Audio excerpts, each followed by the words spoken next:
त्यांना पुन्हा धनुष्यबाण ही निशाणी मिळेल की ती गोठवली जाईल? शिवसेना किसकी, उद्धव ठाकरे की या एकनाथ शिंदे की? इन दोनों की शिवसेना नहीं है। 2028 तक नरेंद्र मोदी प्राइम मिनिस्टर तो मुझे उनकी कुंडली के हिसाब से दिखते हैं। अभिजीत दिपके ने डेफिनेटली भारतीय जनता पार्टी को हिलाकर रख दिया, ये बात में तो कोई दो राय नहीं। कोण होऊ शकतं मोदींच्या नंतर पंतप्रधान? अमित शाह की अमित शहाचे स्पर्धक समजले जाणारे देवेंद्र फडणवीस? अमित भाई जैसा प्राइम मिनिस्टर इस देश को मिलना सौभाग्य की बात होगी। नमस्कार मित्र हो, देशातील सर्वाधिक शक्तिमान असलेले नरेंद्र मोदी आणि त्यांचे पालक असलेले सरसंघचालक मोहन भागवत, महासत्तांतर घडवू शकणारे एकनाथ शिंदे आणि वेगवेगळे विक्रम आपल्या नावावर प्रस्थापित करणारे देवेंद्र फडणवीस, हे दिल्लीपासून अगदी आपल्या गल्लीपर्यंतचे चार मोठे नेते सध्या प्रचंड भयभीत झालेले आहेत। आणि इतके मोठे शक्तिशाली नेते का भयभीत झालेत असा प्रश्न तुम्हा आम्हाला पडू शकतो। एकूणच राजकीय व्यवस्था जी आहे ती सुद्धा काहीशी गोंधळलेली, भेदरलेली आहे। कुणी त्याला जेंजीचं कारण सांगतंय तर कुणी नरेंद्र मोदी यांचे तारेच गर्दिशमध्ये असल्याचं बोलताय। नेमकं काय आहे हे सगळं आपण संक्षिप्त स्वरूपात आणि तितक्याच शास्त्रोक्त पद्धतीने समजून घेण्याचा प्रयत्न करणार आहोत। आज आपल्या स्टुडिओमध्ये उपस्थित आहेत ज्येष्ठ भाष्यकार आणि जगविख्यात ज्योतिषी पंडित राजकुमार शर्मा। पंडित राजकुमार शर्मा, आपण सगळे त्यांना जाणता, आपण सगळे त्यांना ओळखता। गेली अनेक वर्ष राजकीय नेत्यांचं आणि पक्षांचं, व्यक्तींचं आणि संस्थांचं भविष्य विशद करण्यासाठी त्यांना जगभरातून मान्यता मिळालेली आहे। अनेक अशी भविष्यवाणी त्यांनी केलेली आहे याआधी की जी खूप मोठ्या प्रमाणात खरी ठरलेली आहे। आणि त्यामुळेच आज आपण काही महत्त्वाच्या कळीच्या मुद्द्यांवर पंडित राजकुमार शर्मा यांच्याशी संवाद साधणार आहोत। पंडितजी, आपलं टाइम महाराष्ट्राच्या स्टुडिओमध्ये खूप खूप स्वागत आणि नमस्कार। नमस्कार। शुभम करोति कल्याणम आरोग्यम धन संपदा। टाइम महाराष्ट्र के सब व्यूअर्स को मेरा नमस्कार। पंडित जी, सध्या राज्यातलं आणि देशातलं राजकारण प्रचंड अस्थिर झालेलं आहे, अशांत झालेलं आहे। याचं कारण आहे जेनझी। मी कोणालाच घाबरत नाही, मी कोणालाच जुमानत नाही असं म्हणणाऱ्या नरेंद्र मोदी यांना जेनझीच्या समोर झुकावं लागलं, जेनझीच्या भाषेतले व्हिडिओ करावे लागले। राष्ट्रीय स्वयंसेवक संघ की ज्या संघटनेचं वय 100 वर्ष आहे, त्याचे सरसंघचालक असलेल्या मोहन भागवत यांना जेनझी बरोबर बोलावं लागलं। आणि मी महासत्तांतर घडवू शकतो, आजपर्यंत महाराष्ट्रात न घडलेलं महासत्तांतर मी घडवलंय असं म्हणणाऱ्या एकनाथ शिंदे यांना मुंबई ते दिल्ली पळापळ करावी लागते। हे सगळं नेमकं कशामुळे घडलेलं आहे? कुंडलीच्या आधारे माझ्या माहितीप्रमाणे 26 जुलैपासून शनी वक्री झालेला आहे आणि त्यामुळे हे सगळं घडतंय का? शनी वक्री होणं म्हणजे नेमकं काय आहे? सबसे पहले मैं टाइम महाराष्ट्र के व्यूअर्स से एक बात जो है वो साझा करना चाहता हूं कि मैं हिंदी में आपको उत्तर देता हूं। असा काय नाही मी मराठी बोलू शकत नाही, मराठी बोलतो मी, पण टाइम महाराष्ट्र के viewers Maharashtra, Gujarat, Delhi, Bombay, America, London, Germany, आज पूरे विश्व में हैं, जिनको समझने के लिए मैं हिंदी बोलता हूं। इसलिए आप मुझे क्षमा करें। मराठी सुनने वाले लोग जो हैं कई बार बोलते हैं की पंडित जी तुम्ही मराठीत बोलायला पाहिजे। मी मराठीत बोलू शकतो, पण उत्तर मी तुम्हाला मराठीमध्ये नहीं हिंदीमध्ये देणार। इसलिए आप एक बात समझ के लीजिए कि जो आपने प्रश्न किया उसका उत्तर बहुत ही सिंपल है। वो ये है कि एक व्यक्ति जब पैदा होता है, उसके जन्म के ऊपर जब उसकी कुंडली बनाई जाती है, उसकी चंद्र राशि देखी जाती है, उसके ग्रह दशा देखे जाते हैं, उसके बाद में उसके जीवन में क्या होने वाला है, उसके जन्म से लेकर मृत्यु तक हम उसका एक संक्षेप वर्णन करते हैं कि शनि कहाँ बैठा है, बुध कहाँ बैठा है, राहु कहाँ बैठा है, केतु कहाँ। तो इन सब आपका जो उत्तर है इसमें बड़ा सिंपल है कि भाई आज की ग्रह दशा क्या है। आज ये जो भी वातावरण बना हुआ है वो जेनजी था या वोंगचुंग थे या जंतर मंतर में जिस तरह का क्लेश हुआ, पटना में गोलियां चली, ये कहीं ना कहीं ग्रहों से प्रेरित है। एक बात ध्यान रखिए, क्योंकि इस वक्त जो है ग्रह दशा इतनी भयंकर है। देखिए, दो बातें ध्यान रखिए, बुध के साथ में जब भी गुरु इकट्ठा होता है, इस वक्त चंद्रमा की राशि में बुध है, आप बातों को बहुत गंभीरता से समझ कर लीजिए। चंद्रमा की राशि मतलब कर्क राशि में जब भी बुध आता है तो रेस्टलेस होती है। आपने देखा इजराइल, ईरान और अमेरिका का युद्ध वापस शुरू हो गया। ध्यान से सुनिए। उसके बाद अगर बुध के साथ गुरु है, मैं एक्सप्लेन कर रहा हूं आपको ग्रहों और नक्षत्रों के माध्यम से, अगर बुध के साथ गुरु है तो गुरु का सबसे बड़ा शत्रु बुध, इसकी वजह से भी विष योग का निर्माण होता है। भारत में ही नहीं, आधे विश्व में इसका असर होता है। और 134 दिनों से, जो आपने बोला 26 जुलाई से लेकर 12 दिसंबर 2026 तक शनि जो है वो वक्री हुए हैं। शनि देव कौन है? न्यायाधीश हैं। आपने पाप करके चुपचाप बैठ जाते हैं, आप पैसा कमा के चुपचाप बैठ जाते हैं और ऊपर वाला देखता है कि नहीं देखता आपको समझ में नहीं आता। मगर एक बात ध्यान रखिए, शनि न्यायाधीश है। भगवान शिव ने शनि की संरचना इसलिए की, शिवांश है वो, शिव का अंश है, इसलिए रचना की कि पूरे संसार में जो पाप होगा उसका भुगतान, उसकी सजा, उसका दंड आप देने वाले हो। एक बात ध्यान रखिए, विश्व में कोई जज नहीं है। विश्व, अगर चीफ जस्टिस यहाँ दिल्ली में बैठे हुए हैं तो शनि जो है वो पूरे ब्रह्मांड का न्यायाधीश है।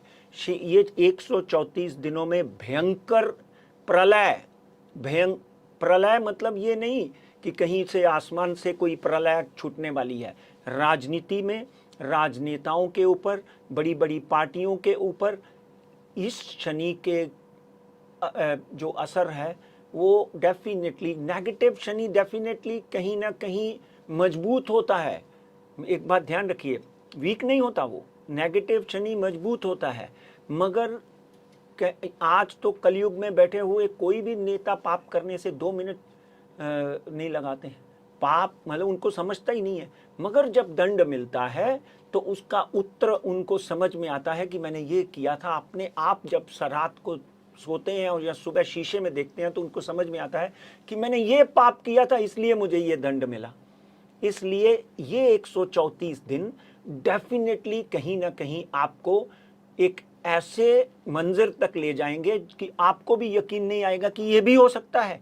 आपने कभी सोचा था कि 12 साल बाद भारतीय जनता पार्टी का कोई इतना बड़ा नेता इस्तीफा देगा? देना पड़ा, क्योंकि उन्होंने ये कहा था ये पार्टी इस्तीफे वाली नहीं है, लेकिन इस्तीफा देना पड़ा। मुझे आज भी याद है कांग्रेस की वो बात, जब आदरणीय विलासराव देशमुख को एक छोटी सी घटना के ऊपर इस्तीफा देना पड़ गया था। यानी यहाँ पर इस्तीफा होगा ही नहीं, ये बात परंपरागत चली आ रही थी, मगर इस्तीफा हुआ। और मित्रों, एक बात ध्यान रखो, कोचरेकर जी आप भी यहाँ पे सुन लीजिए, 134 दिनों में और भी कई लोगों को इस्तीफा देना पड़ सकता है और भी कई लोगों को कटघरे में खड़ा होना पड़ सकता है, क्योंकि शनि दंडाधिकारी है। पंडितजी, मग मला सांगा की आता ज्या पद्धतीत सगळ्या देशाचं लक्ष एका खटल्याकडे लागलेलं आहे आणि तो खटला आहे ठाकरे विरुद्ध शिंदे। मी तो एवढ्यासाठीच घेतोय कारण आता ज्या क्षणाला आपण स्टुडिओमध्ये हा इंटरव्ह्यू रेकॉर्ड करतोय त्यावेळेला एकनाथ शिंदे हे संसदेमध्ये पोहोचलेले आहेत आणि ते दिल्लीतल्या काही बड्या नेत्यांना भेटणार आहेत। एकनाथ शिंदेची ही जी पळापळ सुरू झालेली आहे शिवसेना कोणाची या प्रश्नावर कपिल सिब्बल यांनी बुधवारी आणि गुरुवारी ज्या पद्धतीचा युक्तिवाद केलेला आहे तो पाहिल्यानंतर हा खटला कोण जिंकेल असा माझा थेट प्रश्न आहे। देखिए, ये बहुत पेचीदा सवाल है।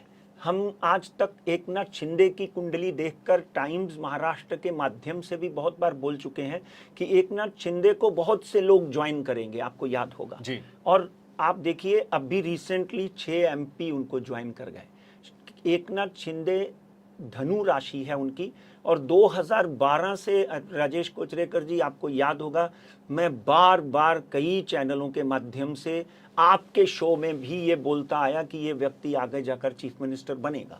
मगर अब अगर आपने जो सवाल किया है कि शिवसेना कुणाची, शिवसेना किसकी, उद्धव ठाकरे की या एकनाथ शिंदे की? इन दोनों की शिवसेना नहीं है, शिवसेना तो बाल ठाकरे की है। जी, बहुत सही जवाब है। बाल ठाकरे लेकिन ये जो जवाब है ये खुद को सेव करने वाला जवाब है। मैं सटीक तरीके से ये पूछना चाहता आपको हूं, सटीक शिंदे तरीके हाथ धो के बैठेंगे या उद्धव ठाकरे मुनाफे में रहेंगे? देखिए, अब आज अगर हम एकनाथ की कुंडली का अध्ययन करते हैं तो 2012 से राहु की महादशा चली, 2012 से लेकर आज 2026 तक तो मैं उनके लिए बुलिश ही था। हमेशा मैंने जो भी भविष्यवाणियां की वो सत्य हुई। उन्होंने खुद भी इस बात को सराहा और आपके चैनल के माध्यम से भी वो सत्य हुई। मगर आज राहु की महादशा उनकी जो है वो, उसमें सूर्य का प्रवेश, सूर्य अंतर्दशा चल रही है।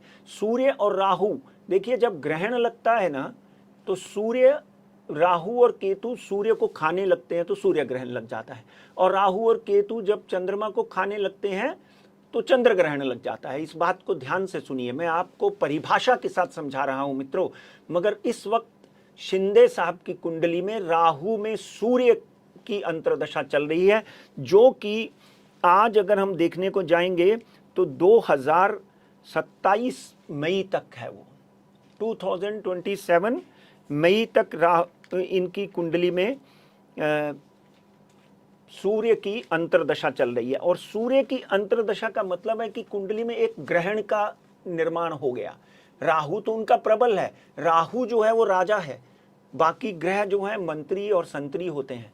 मगर इस वक्त अगर हम एकनाथ जी की कुंडली का अध्ययन करते हैं तो डेफिनेटली इस निर्णय में उनको कोई ना कोई नुकसान होता हुआ दिखाई देता है। देखिए, ये तो है, मतलब आप ये कह रहे हैं की एकनाथ शिंदे जी को नुकसान हो सकता है, लेकिन क्या उद्धव ठाकरे, ज्या पद्धतीत उद्धव ठाकरे गेली 4-5 वर्ष स्वतःच्या अस्तित्वासाठी, पक्षाच्या अस्तित्वासाठी लढतायत, संघर्ष करतायत, झगडतायत, उद्धव ठाकरे आता या खटल्यानंतर उभे राहतील का?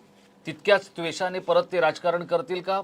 त्यांना पुन्हा धनुष्यबाण ही निशाणी मिळेल की ती गोठवली जाईल? देखिए, आज दो प्रश्न है न्यायाधीश के सामने। एक है शिवसेना कुणाची, दूसरा है कि शिवसेना चिन्ह कुणाचा। जी, शिवसेना चिन्ह किसका, ये दो सवाल हैं। इन दो सवाल में एक ना एक सवाल जो है उसका हल जो है वो उद्धव के पक्ष में भी हो सकता है। एक बात ध्यान रखिए, देखिए अभी 2 हफ्ते से ये मुलतवी होते जा रहा है डेट। परसों होने वाला था, फिर कल हो गया, फिर अभी अगस्त की कोई डेट पड़ी है।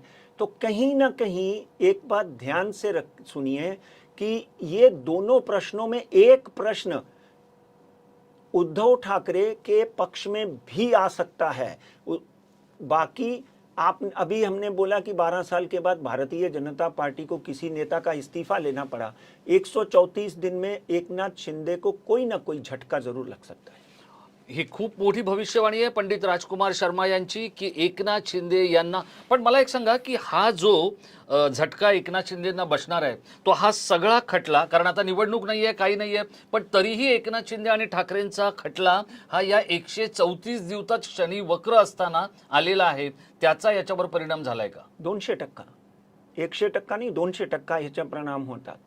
आज आपण आजारी पडतात तर आम्ही 6th हाऊस बघतो, छठा घर देखते हैं कि उसमें क्या कौन सा ग्रह बैठा हुआ है। आपको कैंसर होगा, डायबिटीज होगी, पैंक्रियाज होगा, डाइजेशन खराब होगा।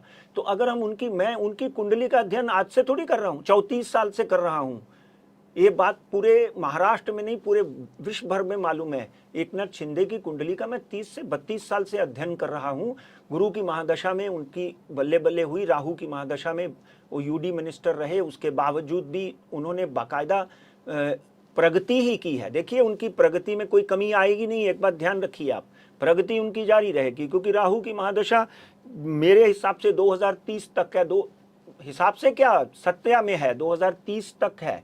तो 2030 तक एकनाथ शिंदे को सत्ता से बाहर कोई नहीं कर पाएगा, एक बात ध्यान रखिए।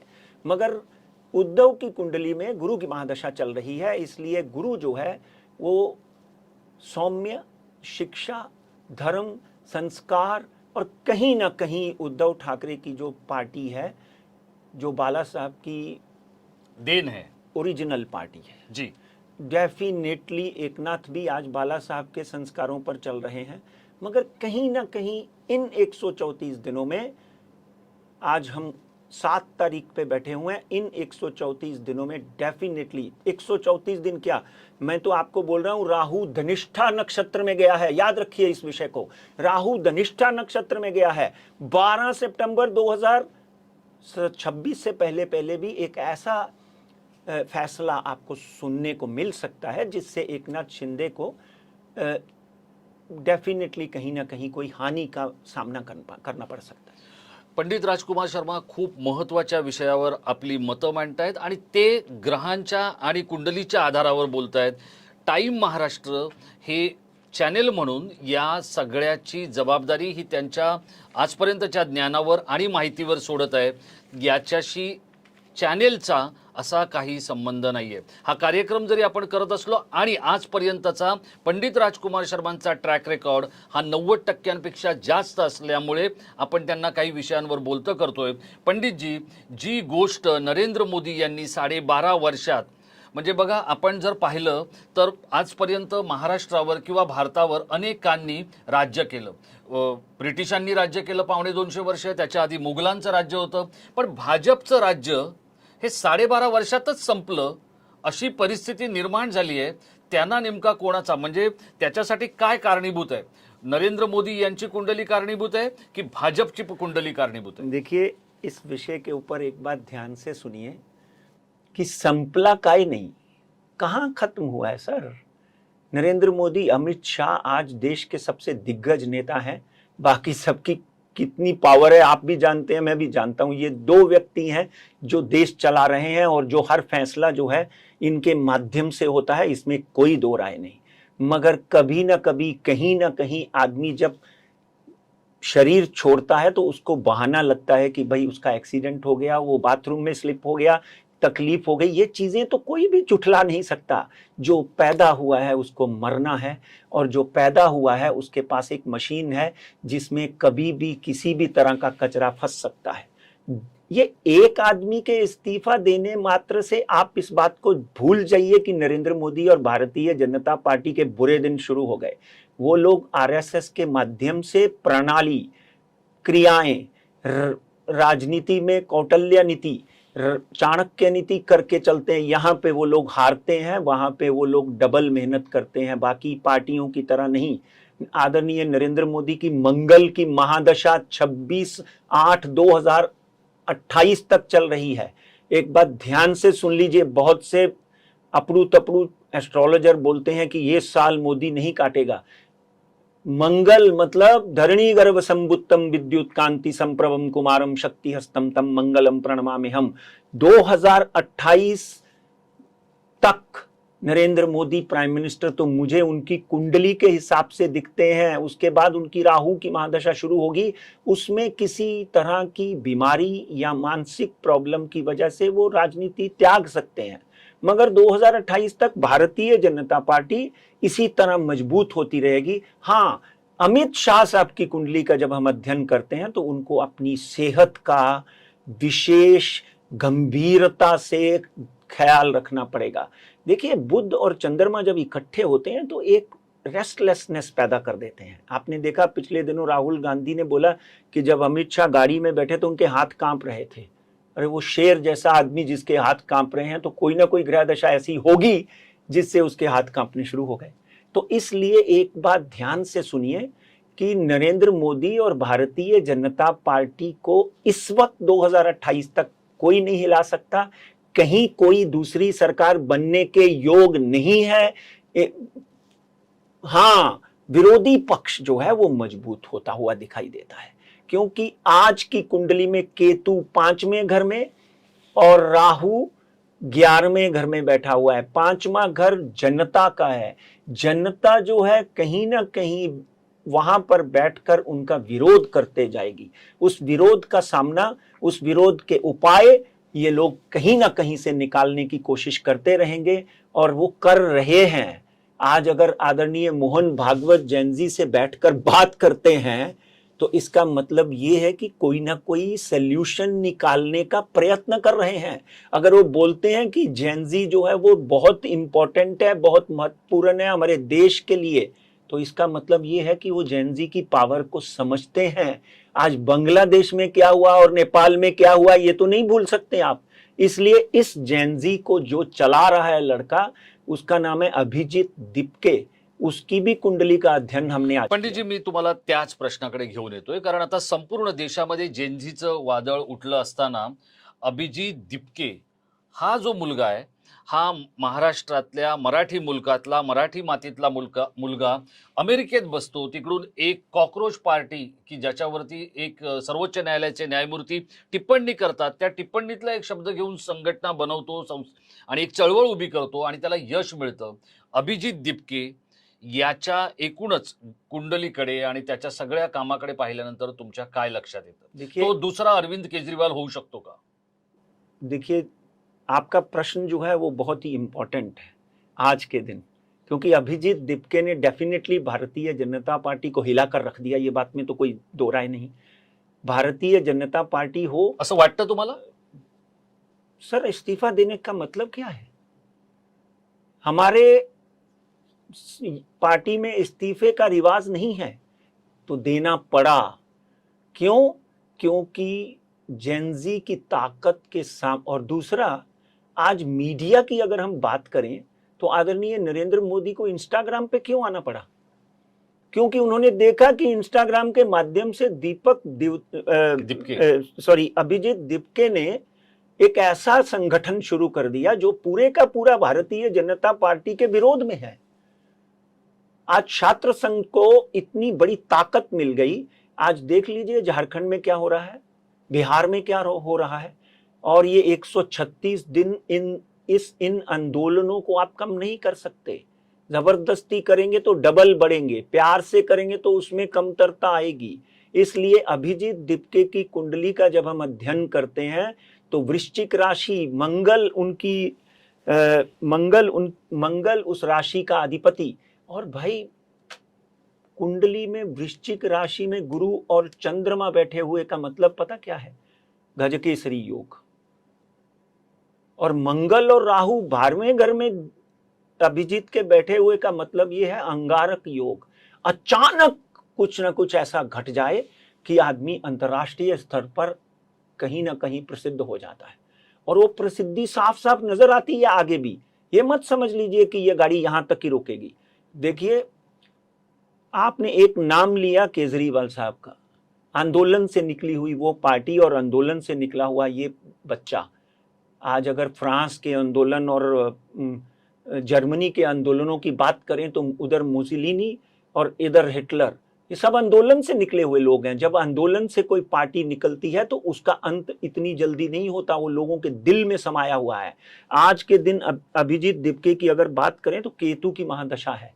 केतु की महादशा में 5/12/2027 तक केतु की महादशा है। इसलिए उनको अपनी हेल्थ का, बीच में बीमार भी पड़ गया था, अपनी हेल्थ का और अपनी सुरक्षा का विशेष ध्यान रखना पड़ेगा।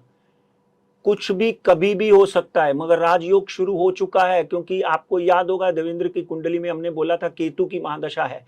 2019 में 22 में चीफ मिनिस्टर नहीं बन पाया। 2024 में जैसे ही केतु फेड होने लग गया तो हमने बोला इस वक्त उसको मुख्यमंत्री बनने से कोई नहीं रोक सकता। आपको याद है? जी जी। अब इसकी कुंडली में भी फेड होता हुआ केतु है, तो ये राजयोग दे दिया उसने। उसके बाद शुक्र की महादशा लगेगी। उसके बाद शुक्र की महादशा, ये बात ध्यान रखिए, ये काकरोच पार्टी को आप काकरोच मत समझिए, ये नाग बन चुकी है। ये किसी को भी डसेगी। आपके घर में एक काकरोच आ जाए तो पूरा घर पेस्टिसाइड करना पड़ता है। काकरोच का मतलब क्या है कि आपकी सारी बीमारियों की जड़, आपको 1000 बीमारियां लग सकती हैं अगर काकरोच सामने आ जाए। तो इसका मतलब क्या है? शनि, राहु, केतु, शुक्र, ये चारों ग्रह दैत्य ग्रह हैं। कलयुग में दैत्य ग्रहों की अगर कृपा हो जाए तो आदमी रंक से राजा बन जाता है। आपके सामने बहुत से लोगों की राहु की महादशा 2004 में, मनमोहन सिंह की 2012 में, एकनाथ शिंदे की 2002 में, आदरणीय नरेंद्र मोदी जब चीफ मिनिस्टर बने तो राहु की महादशा, शुक्र की महादशा, शनि की महादशा। और ये लड़के की कुंडली में शनि स्वग्रही, अपने घर में बैठा हुआ शनि, तो डेफिनेटली इसकी चाल आगे जाकर बहुत मजबूत होगी।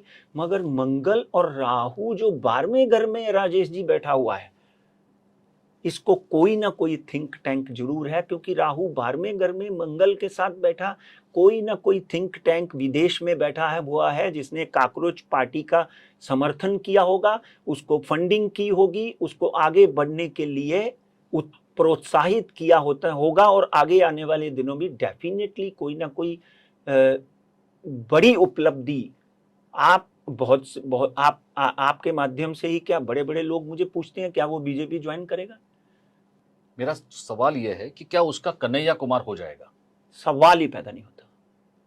कन्हैया कुमार की कुंडली में राहु चंद्र का ग्रहण दोष था, ठीक है, तुम्ही त्यावर पण भाष्य केलं होतं. बिल्कुल। कन्हैया कुमार को अभी आगे कुछ ना कुछ वो भी अभी देखिए ना, पिछली बार जन स्वराज पार्टी के किशोर प्रशांत जी हार गए और इस बार जीत गए, तो कन्हैया भी कहीं ना कहीं आगे जाके चमकेगा, मगर 2032 के बाद। मगर इस लड़के की कुंडली में तो आगे 20 साल का शुक्र है और 1.5 साल का केतु की महादशा बाकी है, अभी तो गाड़ी चली है। कहीं ना कहीं ये कॉकरोच पार्टी का एक ऐसा संगठन पैदा कर देगा जिसमें अन्य पार्टियां भी मजबूत होकर सामने आके बैठेंगी, क्योंकि केजरीवाल की गलतियां अगर हम गिनने को जाएंगे तो वो बोलते कुछ थे, करते कुछ थे। उनको तो ये असं ह्याच्या बाबतीत होणार नाही ना ना ना ना क्योंकि इसकी देखो, शनि बहुत उत्तम है इस लड़के का। अगर कोई पार्टी इसको ज्वाइन करवाने की कोशिश करेगी तो नहीं करेगा। शुक्र की महादशा में सर ये 2027 के बाद कहीं ना कहीं सत्ता में अपनी हाजिरी खड़ी कर देगा। आपको मालूम है अभिजीत दीपके एक बार आम आदमी पार्टी का चुनाव लड़ चुका है, मालूम है ना आपको? एक बार आम आदमी पार्टी का चुनाव लड़ चुका है। इसका मतलब उसकी आकांक्षा, उसकी अपेक्षा, उसका उत्साह और उसका मोटिव तो राजनीति में आना लिखा ही था। वो एक मौका ढूंढ रहा था, मौका मिल गया, समझे ना आप? और वो मौका मिलने के बाद में आदमी जब आगे जाता है तो उसको सलाहकार अच्छे मिलते हैं। हाँ, उनको अपने मित्रों से सावधान रहना पड़ेगा 2027 तक। कहीं ना कहीं आत्मघात कोई ना कोई उनको तकलीफ दे सकता है, सोच सोच कर कदम रखना पड़ेगा। पंडितजी, आता तुम्ही मित्रांचीच गोष्ट केलेली आहे, तर 2 असे मित्र जे गुजरातमधून निघाले आणि दिल्लीत पोहोचले, बघता बघता त्यांनी दिल्ली बरोबर संपूर्ण देश काबीज केला. अमित शाह आणि नरेंद्र मोदी या दोघांमध्ये सध्या बरंच काही बिनसल्याचं आणि अमित शहांना नरेंद्र मोदी यांची खुर्ची हवी असल्याच्या गोष्टी, बातम्या, वेगवेगळ्या टिप्पण्या आपल्यापर्यंत पोहोचतायत. अमित शहा हे नरेंद्र मोदी यांना रिप्लेस करण्यासाठी आतुर झालेत का, आणि त्यामध्ये त्यांना यश येणार आहे का? कोण होऊ शकतं मोदींच्या नंतर पंतप्रधान, अमित शाह की अमित शहांचे स्पर्धक समजले जाणारे देवेंद्र फडणवीस? देखिए, देवेंद्र की कुंडली में केतु की महादशा खत्म हो चुकी है, एक बात ध्यान रखिए। और मैं बार बार आपके शो के माध्यम से ये बोल रहा हूं कि 2000 अब भी नहीं है, 2030 के बाद आपण देवेंद्रकडे जाऊया, पण मला आधी विचारायचं की अमित शहांचं काय होणार? ते मोदींबरोबर पंगा घेणार का? आज या 134 दिवसात असं काही घडू शकतं का की मोदी आणि शहा यांच्यामधला पंगा विकोपाला गेला आणि दोघं दोन दिशेला फेकले गेले? यस, 22/10/1964 में अमित भाई का जन्म हुआ, और जिस तरह की उनकी जीवन शैली रही है, उन्होंने कभी भी अपने जीवन में हार नहीं मानी। मगर अगर जो सवाल आपने मुझसे पूछा है उसमें बहुत से रहस्य छुपे हुए हैं, क्योंकि अमित भाई कोई भी काम नरेंद्र मोदी को बिना पूछे नहीं करते, ये बात शायद आपको भी पता होगा। और अगर हम इनकी कुंडलियों का अध्ययन करते हैं तो कहीं ना कहीं अमित भाई की कुंडली में जो इस वक्त दशाएं चल रही हैं उसके लिए उनको अपनी हेल्थ का ध्यान रखना पड़ेगा, अस्वस्थता हो सकती है। मगर वो प्रधानमंत्री बनेंगे इस वक्त 2028 यानी अगस्त 2028 तक दूर दूर तक नजर नहीं आता। हाँ, योगी जी को अपनी सुरक्षा का, योगी आदित्यनाथ को अपनी सुरक्षा का ध्यान रखना चाहिए। अभी अमित भाई की गुरु की महादशा लगी हुई है, गुरु उनका जो है वो बहुत अच्छा नहीं है, मगर डेफिनेटली गुरु की अगर बात करें, गुरु शुक्र की राशि में नीच हो जाता है, तो अपने स्वास्थ्य को लेकर, लिवर को लेकर, किडनी को लेकर पैंक्रियाज को लेकर, प्रोस्टेट को लेकर उनको अपनी सेहत का विशेष ध्यान रखना पड़ेगा। अब सेहत उनकी अच्छी रहती है तो अमित भाई को मैं तो बोलता हूं, अगर हम सनातन और हिंदू की बात करें तो अमित भाई जैसा प्राइम मिनिस्टर इस देश को मिलना सौभाग्य की बात होगी। मगर कहीं ना कहीं आदरणीय योगी आदित्यनाथ की कुंडली में प्रधानमंत्री बनने के योग बने हुए हैं, बन सकते हैं आगे जाकर। आगे आने वाले दिनों में जब देवेंद्र की बारी आएगी तो डेफिनेटली देवेंद्र जो है वो भी प्रधानमंत्री पद के दावेदार होंगे और बन भी जाएंगे। पंडितजी, या शोचा शेवटचा प्रश्न, पंतप्रधान पदासाठी आता तर नरेंद्र मोदी पंतप्रधान पदावर आहेत, तुम्ही योगी आदित्यनाथ यांचं नाव घेताय, ते एक स्पर्धक आहेत, पण ते आता सध्या आपण त्यांना बाजूला ठेवू, उत्तर प्रदेशच्या निवडणूक आहेत, पण अमित शहा, देवेंद्र फडणवीस आणि नरेंद्र मोदी पंतप्रधान पदावरून या तिघांमध्ये तू मैमय होऊ शकते का येणाऱ्या काळामध्ये, आणि त्याच्यात सरशी कोणाची होईल, म्हणजे कोण जिंकेल? एकदा परत नाव मी तुम्हाला सांगतो, नरेंद्र मोदी आता पंतप्रधानपदी आहेत, त्या पदासाठी अमित शहा हे त्यांच्या पाठोपाठ आहेत आणि देवेंद्र फडणवीस यांना सगळा देश पंतप्रधान पदाचे उमेदवार म्हणून मानतो। त्यांचं शिक्षण, त्यांच्या सगळ्या गोष्टी पाहिल्या तर पंतप्रधान पदासाठी या तीन मोठ्या नेत्यांमध्ये तू मैमय होऊ शकते का 134 दिवसांमध्ये? 134 दिन में तू मैमय नहीं होने वाली है किसी भी तरह की, मगर डेफिनेटली इन तीनों में अस्वस्थता रहेगी। लोग बोलेंगे देवेंद्र फडणवीस दिल्ली जा रहे हैं, लोग बोलेंगे अमित शाह की तबीयत बड़ी खराब है, मगर एक बात ध्यान रखिए, यहां पर एक बड़ी सुंदर बात मैं आपको बताता हूं। आगे आने वाले 16 महीने में एक जो मुझे दिखता है, एक होता है ना सहकार्य मुख्यमंत्री एंड सहकार्य प्रधानमंत्री, एक होता है ना जी, उपपंतप्रधान और उपपंतप्रधान। पॉसिबल है कि आदरणीय नरेंद्र मोदी एक काम करने, क्योंकि कुंडली को बहुत गंभीरता से देखना पड़ता है, इसके लिए आपको तपस्या करनी पड़ती है। श्रावण में हम लोग 2-2 बार आज के दिन रुद्राभिषेक करते हैं, तो भोलेनाथ की कृपा और यहाँ दृष्टि देखनी पड़ती है कि आपकी तीसरी दृष्टि आपको क्या कहती है, आज्ञा चक्र क्या कहता है। कहीं ना कहीं अगले 16 महीने में एक बात पक्की हो सकती है 98% कि आदरणीय नरेंद्र मोदी 3 महीने के लिए अवकाश ले लें, 3 महीने के लिए कहीं ना कहीं यात्रा पे चले जाएं या मेडिटेशन पे चले जाएं और अमित शाह को सहकार्य प्रधानमंत्री बना दें। प्रभारी पंतप्रधान होऊ शकतात, प्रभारी पंतप्रधान बना दें, तो उस 3 महीनों में अमित शाह की कार्यप्रणाली के ऊपर आरएसएस और आदरणीय नरेंद्र मोदी और बाकी के लोग क्या डिसीजन लेते हैं उसके ऊपर निर्भर करता है। मगर अमित शाह की कुंडली में प्रधानमंत्री बनना लिखा है। आपको याद होगा एक जमाने में मैं बोलता था अडवाणी जी प्राइम मिनिस्टर बन सकते हैं, मगर अडवाणी जी उप प्रधानमंत्री बने, तो मुझे उन्होंने पूछा कि मैं प्रधानमंत्री नहीं बना। मैं बोला साहब मेरा प्रधानमंत्री बनने का भविष्यवाणी थी, प्रधानमंत्री को आपके नाम के पीछे लिखा गया, मेरी भविष्यवाणी सफल हो गई। इसलिए मैं अमित भाई के लिए भी यही कहूंगा कि प्रधानमंत्री बनना उनकी कुंडली में लिखा हुआ है, मगर स्वास्थ्य एक सबसे बड़ा मुद्दा होगा। हे आहेत पंडित राजकुमार शर्मा।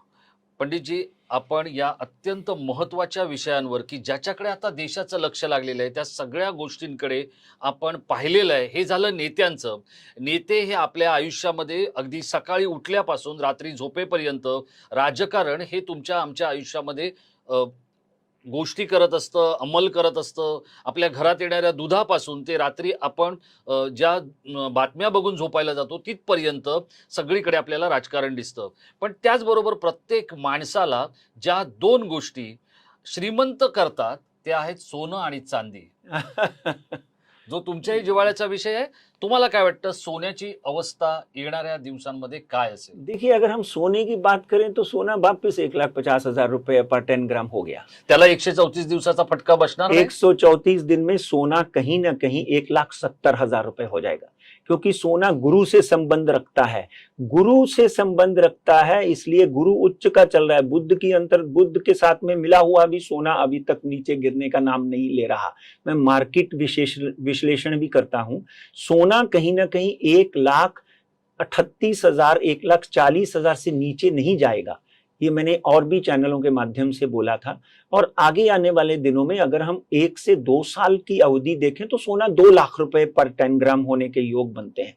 चांदी की बात करें तो चांदी नीचे आ सकती है और आई भी सीधी 4 लाख से 2,20,000 के ऊपर घूम रही है, और 1,90,000 उसका लास्ट अंतिम स्टेट ऐसा समझ ली है। वो 1,90,000 से नीचे नहीं आएगी, मगर 2 लाख से चांदी आप खरीदना शुरू कर दें, चांदी फिर 3 लाख के पास जाती हुई दिखाई देती है। और ये युद्ध की बात करें तो ये युद्ध 26 तारीख से हमने प्रेडिक्ट किया था कि कहीं ना कहीं इसमें कोई सोल्यूशन मिल जाएगा। अगले मतलब 15 अगस्त से पहले पहले आपको ये युद्ध में पूरी तरह सोल्यूशन दिखाई देगा। पंडितजी, आता आपण राजकीय नेत्यांबद्दल बोललो, पंतप्रधानांबद्दल बोललो, सोनं आणि चांदीबद्दल बोललो. 26 जुलै पासूनचे 134 दिवस म्हणजे साधारण एक डिसेंबर पर्यंतचा जो वेळ आहे, सर्वसामान्य नागरिकांनी किंवा सर्वसामान्य ज्यांचा ग्रह तारे याच्यामध्ये विश्वास आहे त्यांनी काय गोष्टींची काळजी घेतली पाहिजे असं तुम्हाला वाटतं? संक्षिप्त स्वरूपात सांगून आपण या मुलाखतीचा आणि कार्यक्रमाचा समारोप करणार आहोत.